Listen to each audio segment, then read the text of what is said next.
Adding colloidal oats to it. I add clay. Oh, I forgot my clay. That's good thing I said that, right?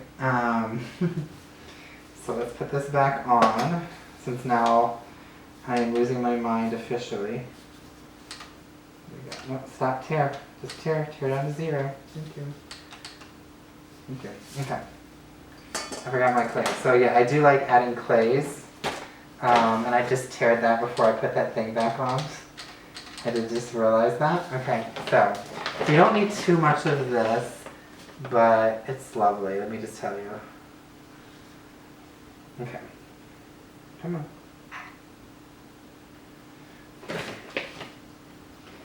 He said he doesn't need much, and then he goes back for 2 spoonfuls. Okay. So yeah. Ooh, try not to sneeze. But yeah, so I add oats. Like when I have bad skin, I'll add oats to it. You can't really add aloe. I know there's like aloe powders out there. If anybody's messed with those in like a bubble bar, like hit me up. Like link something to me. That would be really cool to see, and maybe I can give it a try. Cause yeah, that would be nice. But mostly it's like oats. I do different clays. I made some other ones in a mold that didn't turn out too well. They didn't really get as hard as I wanted. That's what she said. But yeah, so let me remix all that in. There we go.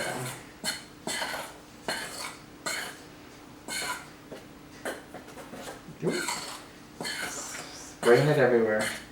So you just want to like mix it. It's like baking basically. You just want all the ingredients to kind of be evenly distributed. So yeah, if you're a baker, maybe bubble bars are for you. I know a lot of people don't like messing with soap because of the lye, and it for sure is nothing that you want to mess with. So okay, that's pretty even to my eye, so I'm gonna go with that. Okay. So now we're going to do the wet ingredients. There we go. And I just got to get a measuring cup. There we go. And we're going to do the glycerin. Perfect. Perfect. Okay. My phone keeps going to sleep. It hates me. Okay. They are shooting fireworks off outside. I hope all of you are doing something exciting with your 4th of July. I'm gonna go hiking and to a brewery that just opened here in town. So I'm a little excited about that. I'm not a big beer fan, but I figured why not, right? So now we're gonna do all the wet ingredients. I'm going to add the coloring too. So like I said, we're doing a Mardi Gras bar. So I'm going to do a little bit of yellow. I'm going to add it at this stage, just so I can kind of mix it in, because last time it was like working with fondant, just to get it to work. And my hope is I can use a little bit less of the gold and get a brighter color by doing the yellow base. Yeah, so. And this stuff flies everywhere, so I'm going to keep this mask on. So yeah, we'll just do a little bit. And we'll kind of see how that looks. If you need more, we'll add more. Sound good? Good. Let me grab a little spatula. We're going to need that here in a second to scrape out this glycerin. So we're going to start adding the wet ingredients. So that is the cocoa butter that is now in oil. And then we're going to do the glycerin. Most of this will come out, but it will not all come out. And soap making, if nothing else, is definitely a science. You get those ratios wrong. With soap, you can mess somebody up. There we go. So you don't want to do that. And then I'll take this off because I usually just do bubble bars to smell. So we have gardenia. It's a very slow bottle. I love the smell of gardenia. When I grew up, my grandma, my mom's mom, had this massive, like, well, I guess I was young too, so maybe it wasn't that massive, but this massive bush that swore it was like as big as her house, and it was just filled with gardenia bushes in her backyard. You could see it right out her window. And then she had two others that never got quite as big, off to the left, so her whole backyard for most of the summer just smelled like gardenias. Like, just so many blooms. Okay.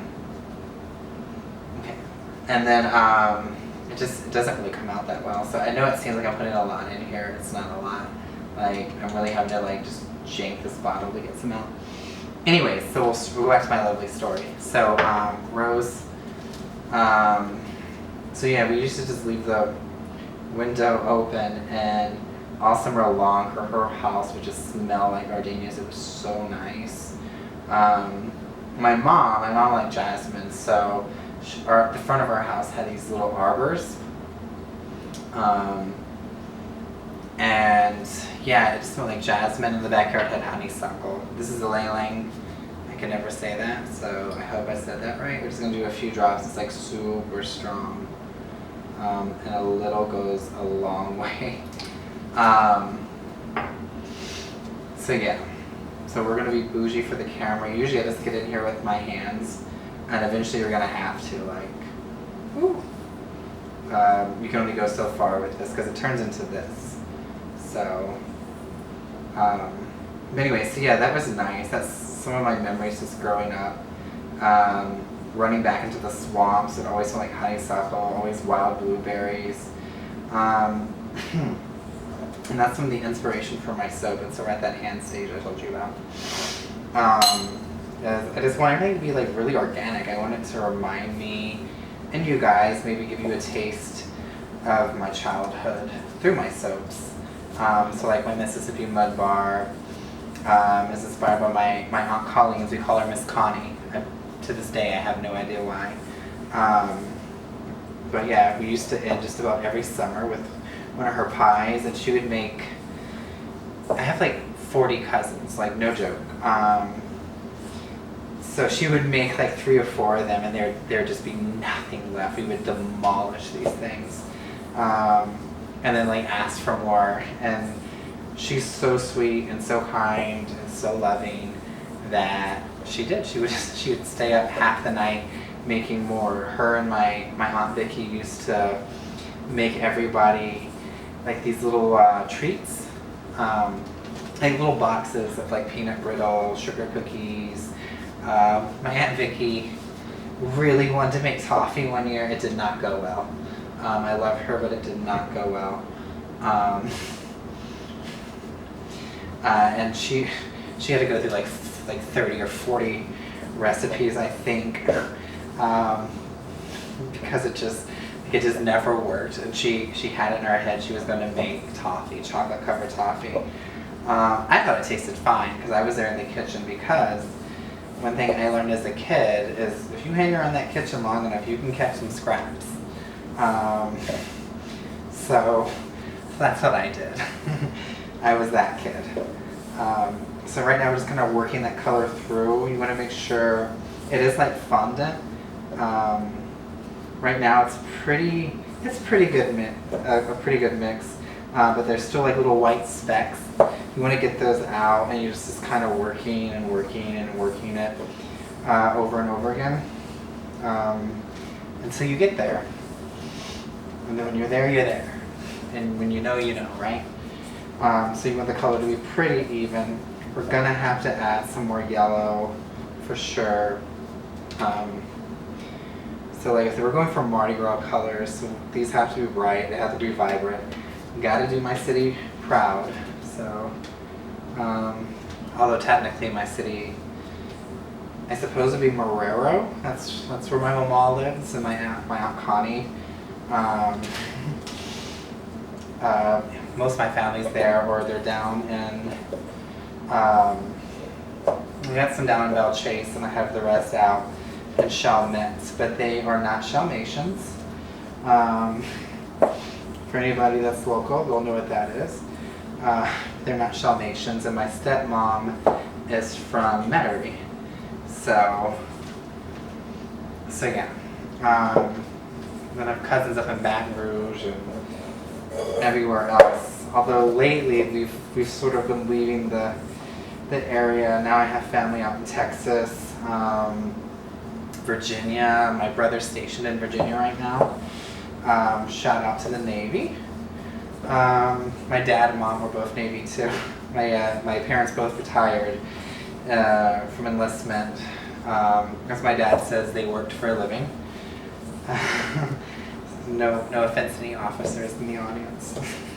But yeah, so my brother, I want to say he's been in maybe 10 years now. It's hard to keep track.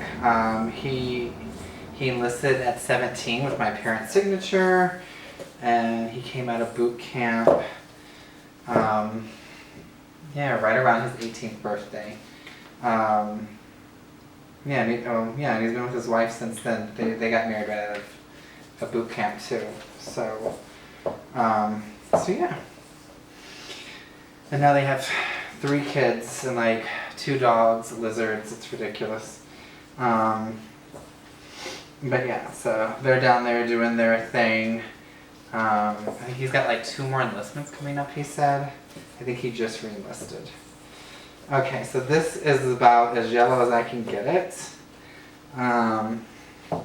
Luckily it's got those gold flakes in there, so we'll have to call this Mardi Gras yellow. Okay.